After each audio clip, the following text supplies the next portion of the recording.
Saya mau cerita sama kalian. Jadi beberapa hari terakhir ini saya ketemu dengan kawan. Ya, kawan ini adalah kawan dekat saya yang juga jadi partner saya. Di mana beliau menyarankan kepada saya untuk membeli apartemen ataupun rumah di daerah Jakarta sana. Kenapa dia menyarankan demikian? Karena mengingat mobilitas saya yang sangat rutin bolak-balik Bandung Jakarta berkali-kali dalam seminggu gitu ya Kang. Daripada nyewa hotel terus, kalau katakanlah dalam semalam itu 1 juta aja satu malam, berarti kalau Akang dalam sebulan 8 kali katakan udah habis 8 juta gitu. Kalau Akang beli apartemen ataupun rumah, katakanlah nyicil dalam sebulan berapa gitu ya, kau udah bisa beli itu rumah, malah lebih hemat. Ini menjadi sebuah percakapan yang justru bagi saya sih akhirnya saya makin paham tentang value saya, makin paham tentang apa yang menjadi prinsip hidup saya. Apa itu?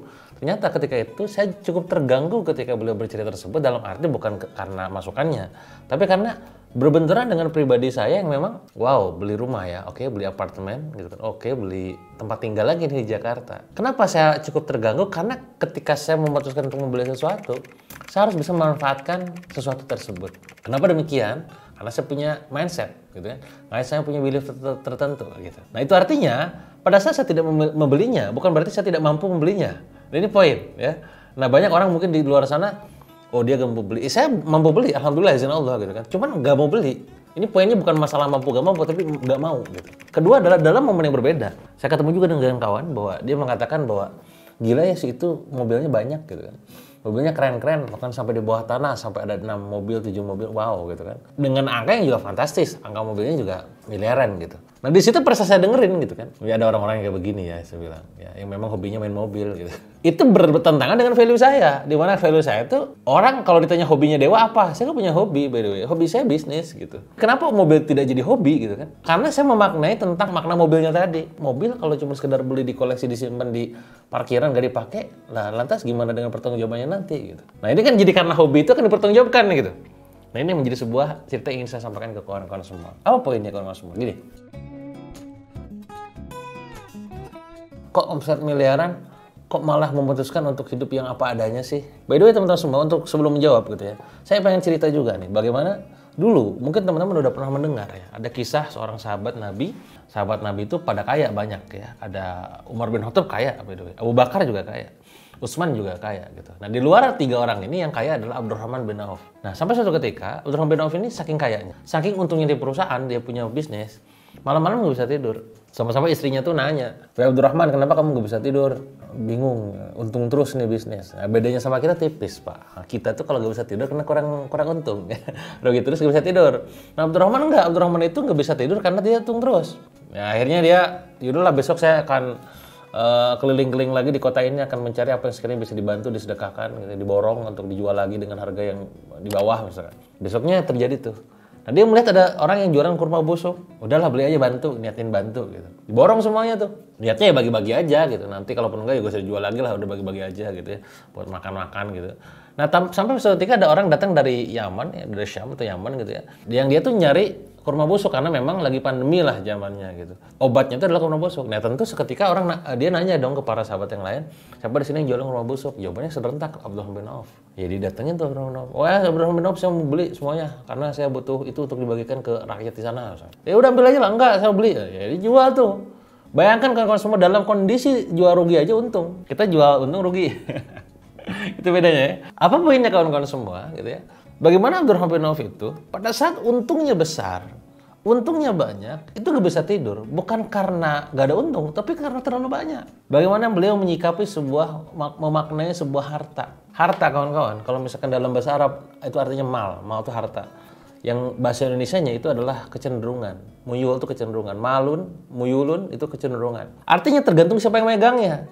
Kalau harta ini dipegang oleh orang baik, maka orang baik ini ketika dititipin harta banyak akan semakin membuat dia makin baik. Kalau misalkan ini pribadi menjadi orang pribadi yang buruk, dititipi harta yang banyak, maka akan makin menjadi buruk lagi gitu. Pertanyaannya adalah kita, saya dan Anda, itu orang yang baik atau orang yang buruk? Karena nanti kalau misalkan kita orang baik, insya Allah akan membaikkan. Kalau buruk, makin memburukkan. Nah, semoga kita tidak memburukkan nih, membaikkan. Nah, sama Abdurrahman bin Auf itu orang baik. Allah tahu beliau ini orang baik, orang luar biasa yang berjuang di jalan Allah. Ketika dititipin harta jebret banyak. Dan ketika bersedekah jangan tanya, perang apapun nih sedekahnya brutal bahasanya gitu. Nah, apa korelasinya kisah Abdurrahman bin Auf ini dengan saya kawan-kawan semua? Nah, saya kawan-kawan, banyak belajar dari Abdurrahman bin Auf, dari referensi-referensi yang saya baca dan juga saya tonton dan juga saya pelajari, mulai bahasa Indonesia maupun bahasa Arab gitu ya. Bayangkan Abdurrahman bin Auf ini resah dalam kondisi asetnya miliaran rupiah, bukan miliaran lagi Pak, triliunan ya. Nah saya ini belum triliunan saya gitu kan, saya miliaran aja, saya tuh resah juga gitu kan. Bahkan bahasanya tuh ya, saya cerita, hanya di video ini saya cerita. Saya saldo rekening di atas 1 M aja saya resah, Pak. Orang lain resah karena gak ada saldo ya. Saya di atas 1 M tuh resah. Kenapa resah? Nah ini poinnya, ini alasan. Ini yang ingin saya sampaikan, ini penting buat kawan-kawan semua untuk dipahami, dipelajari, dikuasai, dan juga diamalkan nantinya. Gini teman-teman, dalam kehidupan ada yang namanya rezeki. Dimana rezeki ini ternyata hanya ada 3. Pertama adalah apa yang kita makan dan yang kita minum, ma'akala wa syariba. Yang kedua adalah yang kita gunakan, malabisa, pakaian malabis yang kita gunakan, yang kita kenakan. Yang ketiga adalah yang diinfakkan, ma'anfaqo, yang disedekahkan. Mari kita perhatikan, rezeki adalah yang dimakan, yang diminum, yang digunakan, yang dipakai, yang disedekahkan. Balik lagi konsep rumah tadi. Kenapa saya akhirnya tidak memilih membeli rumah di sana? Karena ketika saya membeli, yang sebenarnya dalam sebulan juga saya tidak pasti 8 kali, kadang juga 4 kali doang sebulan. Berarti kan dalam sebulan 30 hari, 24 hari, 26 hari kosong, Pak. Lalu 26 hari gak ditempatin, ngapain gitu? Toh cuma 4 hari doang. Mungkin ada bilang gitu, ya kan bisa dipakai apa kayak gitu. Ya kecuali emang ada arah ke sana, kan saya belum ada arah ke sana. Saya di Bandung juga ada beberapa rumah, saya di Sumedang juga ada beberapa rumah itu. Rumah saya sebelum saya bikin itu saya ada beberapa rumah di Bandung dan juga di beberapa kota yang lain yang saya pakai untuk apa? Yang paling banyak sih kos-kosan. Ada beberapa rumah saya jadikan kos-kosan dan sebagai tempat untuk bantu orang gitu. Poinnya adalah ketika di sana dan tujuannya untuk saya tempatin, nah 26 hari itu ngapain 26 hari saya gitu. Maka kayaknya belum terurgent lah, itu yang pertama. Kedua adalah tentang mobil. Saya di rumah punya 2 mobil, by the way. 2 ini ya saya sendiri ya, istri juga 1 lah. Gitu. 1 sebenarnya pada dasarnya. Saya punya 1 mobil, 1 lagi punya istri saya. Yang sebenarnya bisa kita gantian gitu. Nah ketika saya beli mobil yang misalkan ada 8, pertama adalah tentang konsep parkirannya di mana. Kedua adalah memikirkan dari sudut pandang tetangga, Pak. Kan respon orang terserah dia, tetap aja Pak. Gak akan ada api kalau gak ada sesuatu, kalau misalkan gak ada sesuatu pemicunya kan. Kan gak enak. Dan yang paling penting adalah tadi tentang prinsip. Mobil punya 8, yang dipakai cuma 2. Ini 6 ngapain gitu loh. Kan akan dipertanggungjawabkan. Ingat hak milik. Hak milik itu akan dipertanggungjawabkan. Maka gak usah dimilikin gitu ya. Tugasnya adalah kita pakai saja. Nah maka belilah setelah memang kita pakai. Sama kayak tadi tuh, makanan. Oke berarti kalau misalkan yang dimakan yang diminum, nih saya ini ada kopi nih. Saya minum habis. Nah ini rezeki saya. Tiba-tiba ada minuman, gak saya minum, itu bukan rezeki saya tuh. Atau misalkan katakanlah saya punya baju saya kan di mana-mana ini terus nih, ini Exnovarling, Product Dynamite, baju workshop, baju-baju brand perusahaan gitu ya. Baju lainnya nggak pernah dipakai tuh, itu kan rezeki saya loh. Makanya saya punya rutinitas sama istri tuh per 3 bulan atau per 2 bulan biasanya buka lemari, mana baju-baju yang memang gak kepake walaupun baru itu saya bagiin akhirnya. Kenapa? Karena pengen dikonversi menjadi rezeki poin nomor 3 yang disedekahkan, yang diinfakkan. Paham maksudnya ya? Jadi poinnya adalah kenapa kita resah di saat kita dapat harta ataupun punya aset berlimpah atau miliaran rupiah? Karena kita khawatir dengan pertanggungjawabannya. Itu jawabannya. Bagaimana Aisyah bilang ke Abdurrahman, ngasih tahu, oh Abdurrahman, kamu masuk surga dalam kondisi merangkak. Wah, dikasih tahu kayak begitu, wah resah Pak. Ini gimana cerita gitu. Jadi ketika ibaratnya kaya tuh menjadi, oh ya udah kalau itu dibagiin aja supaya cepat gitu. Karena hisabnya kan banyak. Coba Anda bayangkan sekarang Anda punya aset triliunan rupiah, miliaran rupiah, puluhan miliar rupiah. Nanti katakanlah itu numpuk, tidak ada konversi jadi rezeki berbentuk 3 tadi. Bagaimana nasib kita di akhirat nanti? Ya, lama hisabnya. Dan pastinya apa? Kalau misalkan syukur-syukur kita kalau misalkan berat amal solehnya lebih berat gitu ya. Masuk surga juga, tapi kalau misalkan ternyata lebih banyak wadarotnya, wah itu yang bahaya. Nauzubillah min dzalik kan. Hiduplah sederhana. Amal yang luar biasa ya. Gak usah bermewah-mewahan, apalagi sampai kayak tadi OKB yang flexing gak usah. Santai aja kali ya. Gak usah berlebihan ya. Kita hidup sederhana saja. Bagaimana Rasulullah hidupnya sederhana. Tapi kalau bersedekah, berperang wah totalitas.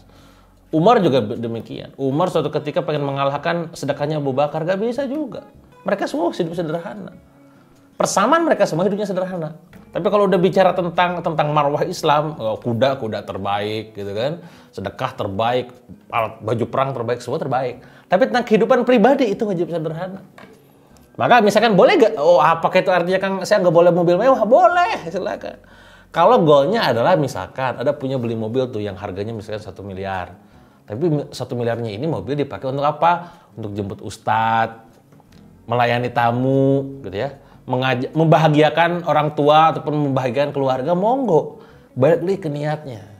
Yang bahaya adalah ketika kita memiliki sesuatu, niatnya tuh niat untuk memamerkan diri, flexing. Niat untuk memperkaya diri saja, menunjukkan bahwa kita hebat. Kita ini bukan siapa-siapa, ya. Kalau bukan karena Allah. Hati-hati kena virusnya Korun Fir'aun. Nah, ya. Mental-mental yang seringkali terjadi zaman sekarang bahwa seolah-olah bahwa ya itu karena saya semuanya. Tidak, semuanya karena Allah, ya. Pesannya apa buat teman-teman semua yang sekarang mungkin kondisinya adalah pengen kaya, jangan jadikan kekayaan sebagai tujuan. Jadikan kekayaan sebagai alat untuk mendapatkan tujuan. Artinya apa? Anda nggak harus kaya dulu untuk bisa mendapatkan tujuan tadi sebenarnya. Bisa jadi Anda adalah misalkan sebagai orang yang memang jago dalam hal apa gitu ya. Ya lakukan itu mendapatkan tujuannya apa? Dapat ridha Allah. Nah, kenapa di titik aset miliaran pun orang masih resah, gelisah? Karena itu akan dipertanggungjawabkan. Nah, beruntung buat Anda yang mungkin ibaratnya mah ya aku gak terlalu banyak Kang ya. Asalkan tadi ya dengan yang apa adanya itu silakan Anda pun nanti akan dipertanggungjawabkan. Sekali lagi simpulannya adalah hiduplah sederhana mungkin, beramallah sebaik mungkin, sebanyak mungkin.